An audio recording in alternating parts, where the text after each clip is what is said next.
جسے مل گیا کملی والے کا دامن، اسے دو جہاں کا سب نے کہنا ہے خزانہ ملا ہے۔ جسے مل گیا کملی والے کا دامن، اسے دو جہاں کا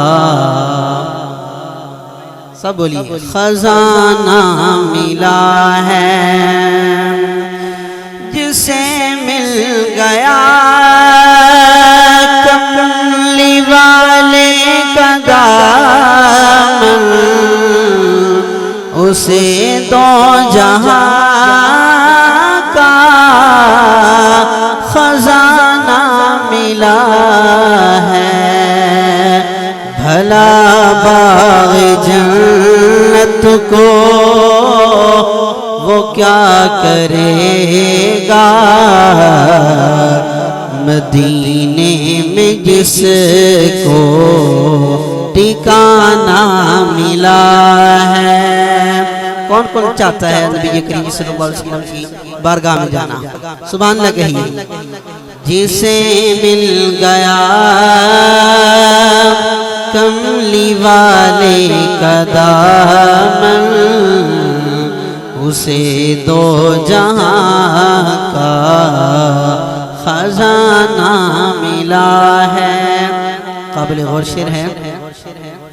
کسی کو زمانے کی دولت ملی ہے، کسی کو جہاں کی حکومت ملی ہے، کسی کو زمانے کی دولت ملی ہے، کسی کو جہاں کی حکومت ملی ہے۔ میں اپنے مقدر پہ قربان جاؤں، مجھے یار کا آستانہ ملا ہے۔ میں اپنے مقدر پہ قربان جاؤں، مجھے یار کا آستانہ ملا ہے۔ بہت پیارا شعر ہے۔ نمازیں پڑھی جا، اذانیں دیے جا، نمازیں پڑھی جا، اذانیں دیے جا، شب و روز سجدے پہ سجدے کری جا، نمازیں اسی کی، اذانیں اسی کی۔ اس لفظ پہ آپ نے سب نے اپنے ہاتھوں کو بلند کرنا ہے۔ نمازیں اسی کی، اذانیں اسی کی، جسے پنجتن کا گھرانہ ملا ہے، جسے پنجتن کا گھرانہ ملا ہے، جسے پنجتن کا گھرانہ ملا ہے، جسے مل گئی ان کے در کی گدائی، اسے تو جہاں کی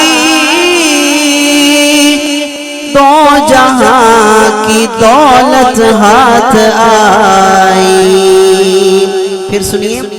جسے مل گئی ان کے در کی گدائی